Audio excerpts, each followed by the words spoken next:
Hi, my name is Kyoto and welcome back to We the Constituents Matter. In this video, we're going to be talking about state legislation. State legislation is just state laws. Legislation again means laws. Legislator is your elected official. The governor. The governor is the president of each one of the states. They are the spokesperson for that state and also for their party. Now, their duties vary based on the constitution of each state. They do have the power to veto laws, and they do serve as the commander in chief of the National Guard. The National Guard is basically the reserves. The reserves, they are people just like you and I. They have 8 to 5 jobs, but in the event of a state emergency, they are called on for their service. The governor also controls the state budget. Some governors have more power over their state legislation than the president has over Congress. And that just means that, just say, for example, if the governor was a part of one party and then the state legislation is part of the same party, they have like minded laws that is they'll have little to no opposition because that party is in control of that state. Senator. Now, each state has 2 elected senators that serve for 6 years. They're with no term limit. They do have the power to impeach and remove. They vote on laws and amendments. They confirm or deny certain appointments like judges, ambassadors, and judicial court figures. Now, you must be 30 years old, a U.S. citizen for at least 9 years, and a resident of the state that they represent. State legislative members. Now, each state has 2 legislative, either chambers or houses. They call it whichever one they choose. So, for example, I'll use Texas. In Texas we have a Texas House and we have a Texas Senate. Now, the smaller of the two is known as the Senate. So basically, they vote on bills. Texas House includes the Speaker of the House, members, and committee. The Texas Senate includes the Lieutenant Governor, members, and committees.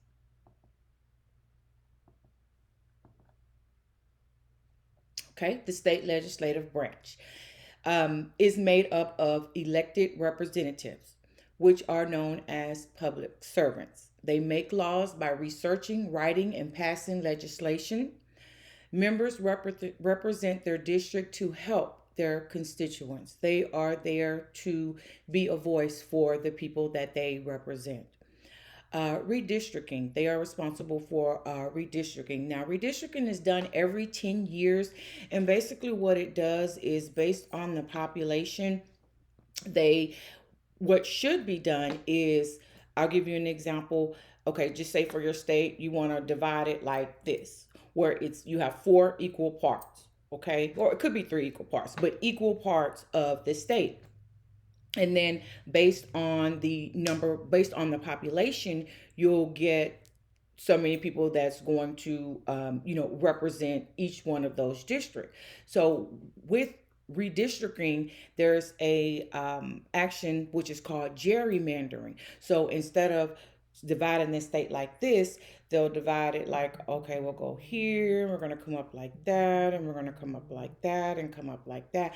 Now, what that does is, number one, that is a power grab for them to be able to control the state. And it also definitely hurts the communities that are really just being left out, the brown and black communities. So, give you an example, in say this community, the schools they have, the latest technology. They have a lot of resources in this school. However, in a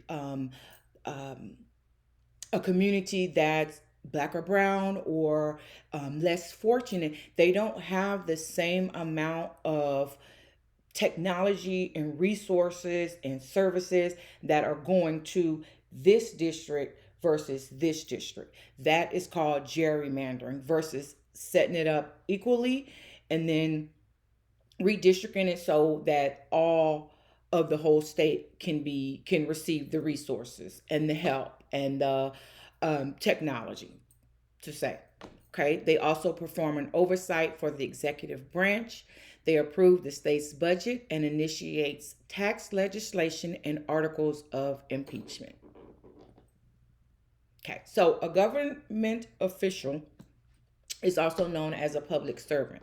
Now, average salary for senators and representatives in Congress is $174,000. The majority and minority leaders in the House and Senate make $193,000, $193,400. Okay. Now, this is my thing. The average American doesn't make half of $174,000. Okay. Again, our elected officials are there to help us, to help their constituents and the people in their district, not to enrich themselves. Now, taxpayers, we are consumers, and taxes are paid for almost all government, including salaries, even though it is a small portion of the balance sheet. However, taxpayers, we do still help pay government salaries. Donors versus the constituents. So, constituents again is us. It is the people, it is the voter, it is us. Donors are most of the time corporations who are basically looking out for their interests. So what they'll do is they'll say, okay, well, we're going to donate this amount of money to your campaign, but we want these certain things that if we give you this money, then we need you to vote accordingly. Don't vote, whatever the case is. That's what donors are. So, for example, with the NRA, the guns, they pay a hefty amount to lawmakers, to Congress, to our elected officials. Okay. So if the elected officials don't do what the donors want, then they lose that money. Okay. But again, as a public servant, you are here to help your constituents. You are to represent the people of your state and your district, not to enrich yourselves. So I did want to bring light to this because I mean, we deserve better. We deserve better. If you're not in it to help the people, you should not be in it. Bottom line, my opinion. So I want to thank you guys for watching this video. If you could like, share, subscribe to my channel, I would greatly appreciate it.